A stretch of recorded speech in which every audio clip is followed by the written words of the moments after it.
Could you imagine waking up an MLB superstar, but the very next day you lose everything, your life? Now to the tragic loss of rising baseball star Jose Fernandez, the Miami Marlins pitcher.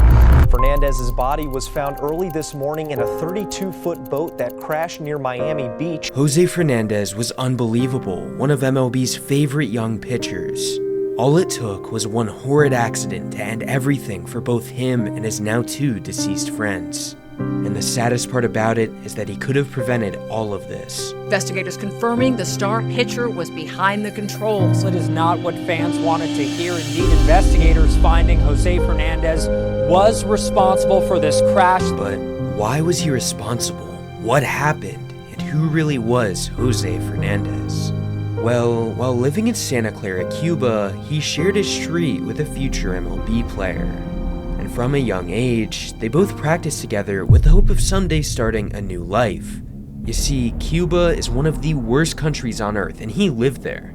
Jose attempted to escape 3 different times and got a prison sentence after every attempt. Finally, when he and his family were able to escape, his mother fell overboard as waves were crashing, but Fernandez heroically dove into the water and saved her life. When I got close, I saw it was my mom, so I was pretty shocked. I was like, oh wow. Now, he was living in Tampa, Florida, and began heavily pursuing his passion, baseball.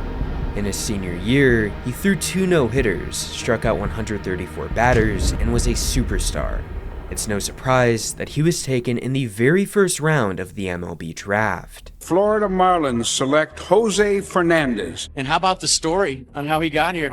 Defected from Cuba 3 times. First 2 times got arrested. 3rd time almost made it. They turned him around. It was really hard. I think the toughest part was leaving all my family. He was staying in Florida, moving only a few hours south from Tampa. But the Marlins had many concerns, such as body weight and whispers about a poor work ethic. Nonetheless, they loved his personal story about being a local Tampa kid who battled to get there. And of course, they really liked his stuff on the mound. In 2012, he was able to stir a ton of hype with his success. Statistically, he outshined the other top prospects, while also winning every minor league award imaginable for just a 19-year-old kid. He was unlike anyone that a Marlins fan had ever seen, and I mean, he had immense hype building in the minors. They were a young team, finally all coming together, and could form an elite core. On the hitting side of things, Giancarlo Stanton was growing into one of the best power hitters in baseball. Christian Yelich was a rising name in their outfield, and Marcell Ozuna was a solid building block. But the spot they really needed filled was a #1 elite pitcher. And on April 7th, 2013, Jose Fernandez got that call to officially lead their pitching staff. It was time for his long-awaited debut, which everyone in baseball was waiting for, and nobody could have predicted what was about to happen. However, first things first, fans needed to go on to moneyline.com to make their daily baseball picks. It just so happens that they're actually the sponsor of today's video. Whether you are a pro at sports betting or are a complete loser like I am, there's a place for you at moneyline.com, and that's because it's not a sport betting site at all. In fact, there's no money involved. It is a broad social community sharing their sports picks with each other. It's currently a small community, and you can build a reputation of being the GOAT at baseball. And eventually, if your reputation is good enough, Moneyline is going to give you the option to sell your sports picks to bad players like me. Which, if you do struggle, that is not a problem at all, because you can both practice making your own picks on moneyline.com, or you could seek advice from the best users for completely free. So right now, challenge your friends to see who has the best luck. If you're interested in using Moneyline like I am, click the link at the top of the description, or visit moneyline.com to create your free account right now.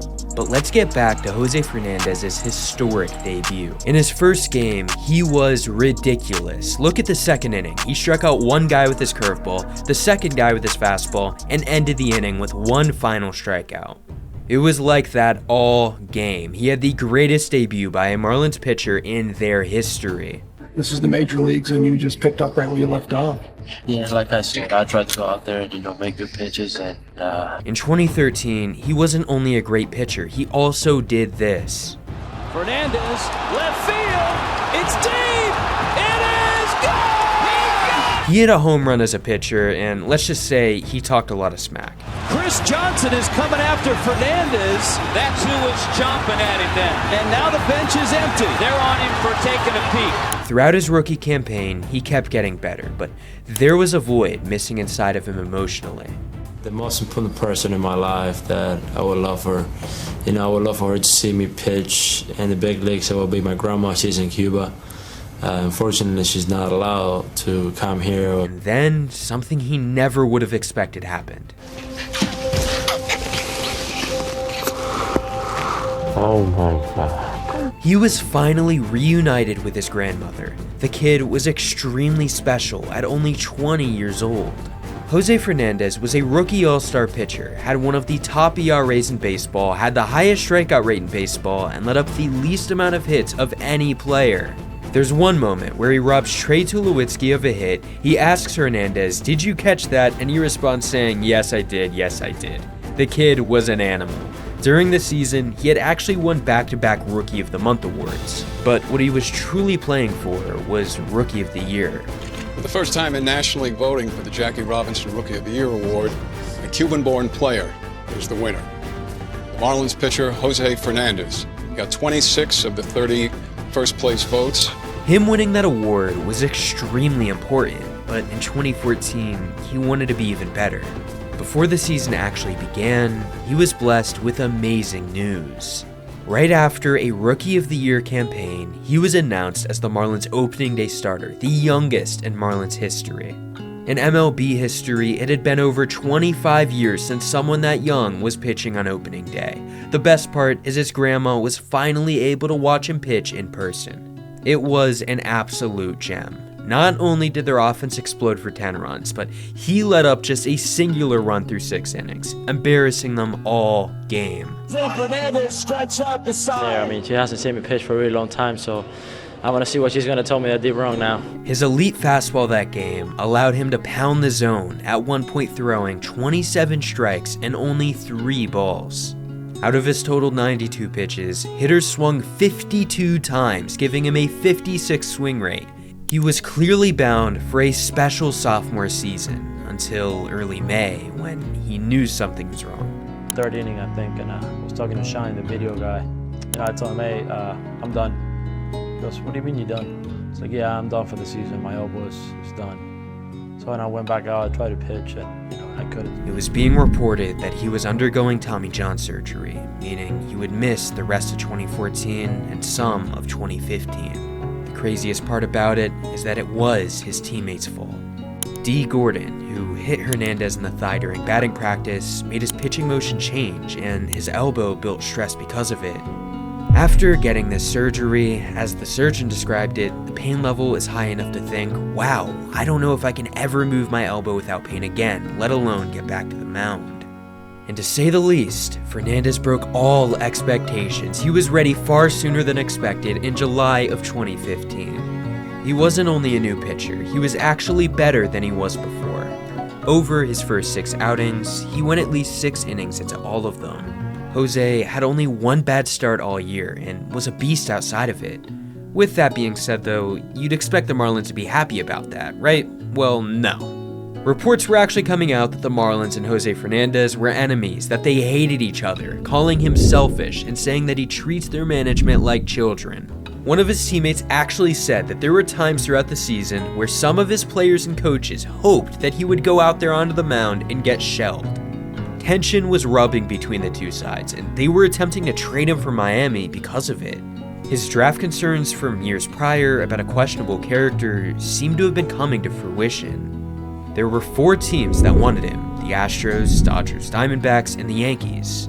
According to the former Diamondbacks president, the Diamondbacks were closing in on a blockbuster deal to send Jose Fernandez to Arizona. That was until the D-backs owner decided to pull out of the deal last second, leaving the Marlins stuck with their star player who had declined their contract offers and was becoming a free agent in just a few years. So the 2016 Marlins had no choice whatsoever other than to win with him. When it came to hitting, they had some of the top rising MLB stars and also older veterans like Ichiro Suzuki, who I also made a video on, so check that out after this one. And to make it better, their first-year hitting coach was Barry Bonds, the home run king, or to some, only the steroid king. Clearly, the hitting was going to be amazing, but none of it mattered because they had no good pitchers. It was Jose Fernandez and nobody else in the rotation. And hell, as a hitting coach, Barry Bonds was terrible. He slept in the clubhouse, he was not paying attention during games, he did not try, all while demanding top hitting coach money. And of course, prior to getting the job, he had one of the worst interviews of all time. Jose got to witness firsthand, with his own eyes, how incompetent their management was. He went out there every outing, pitched exceptionally, and the team still managed to lose. By the end of the 2016 season, the Marlins were close to being eliminated yet again. But with Jose Fernandez putting up amazing numbers, he earned himself an ESPN article coming out on August 1st. A little over a month later, the day was September 20th, and he was unusually dominant, going 8 innings for the first time all year with 0 runs. Fernandez hadn't gone into the 8th inning since April of 2014. Along with that, he announced to the reporters that his girlfriend was pregnant with his baby and went on to add that it was the best game he has ever pitched. It was a great day, but the entire world was about to be turned upside down. Tonight, and new developments in the death of Marlins pitcher Jose Fernandez. The 24-year-old star and 2 friends were killed when their boat crashed into a jetty in Miami Beach.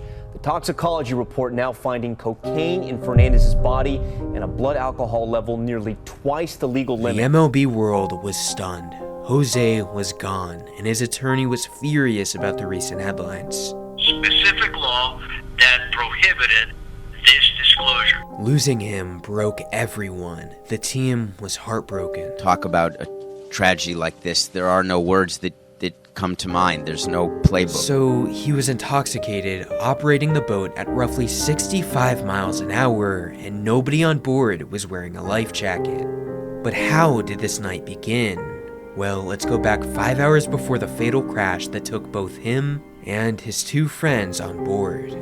The Marlins had just defeated the Atlanta Braves, and everyone was celebrating. But in the clubhouse, Jose was reportedly visibly upset with a beer in his hand.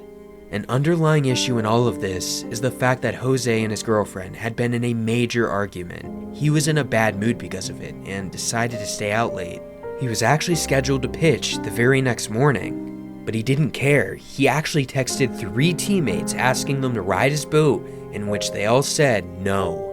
One of those teammates was Marcelo Zuna, who told him he couldn't go out with him because of his wife and children waiting at home. It had been a stormy Florida night, deemed unsafe to be on the water. But his 2 best friends, Eduardo Rivero and Emilio Macias, went with him. That same night, they took this picture together, which is deemed to be the final picture ever taken of him and his 2 friends.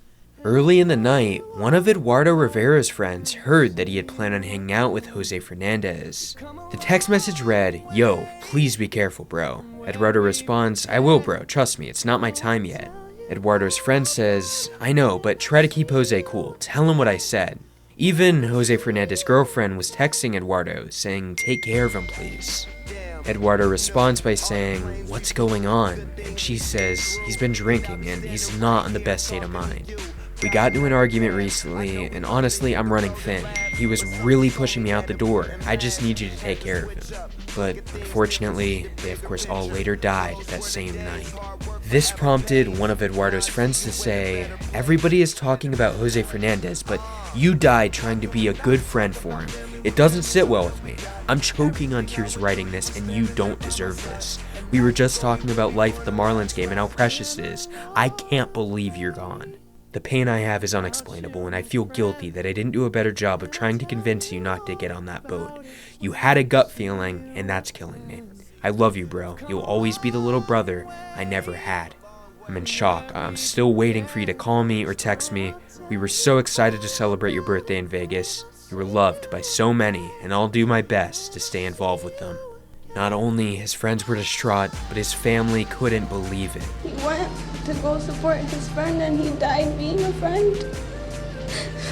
He died being a really good friend. As for Jose Fernandez's friends and family, they turned on the news the next morning and immediately were sent into shock. Jose left behind a woman who was pregnant with his baby daughter and born only 5 months later. All of his teammates were visibly destroyed emotionally. The Marlins canceled their game, of course, that day because of it. The news of him dying was so significant that it even hit the U.S. Congress. Obviously, a young man who was headed to a distinguished career that I believe would have led to the Hall of Fame and perhaps along the way a couple of pennants. The following day, the Marlins had a game to play, and the entire team was going to be wearing number 16 with the name Fernandez on their jersey. They ran to the mound in honor of their fallen teammate, and players cried, and how couldn't you? The fans wore jerseys, held up signs. Superstar Giancarlo Stanton couldn't even hold his own emotions in. Our community, the baseball world, and the Miami Marlins suffered a tragic loss yesterday with the passing of Jose Fernandez. Jose Fernandez was supposed to be pitching that day, but because he couldn't, his teammates did everything they could to win.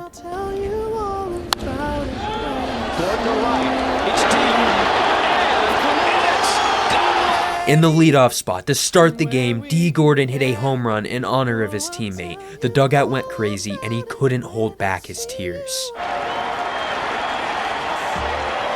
Every one of his teammates were in disbelief, but they won this game for number 16, the man who would have been in the Hall of Fame if it wasn't for this tragedy. He was truly baseball's generational superstar. I give everything that I got and give my team a chance to win. But instead of someday winning a World Series, his grandma and his own mother had to live to see the day of his funeral.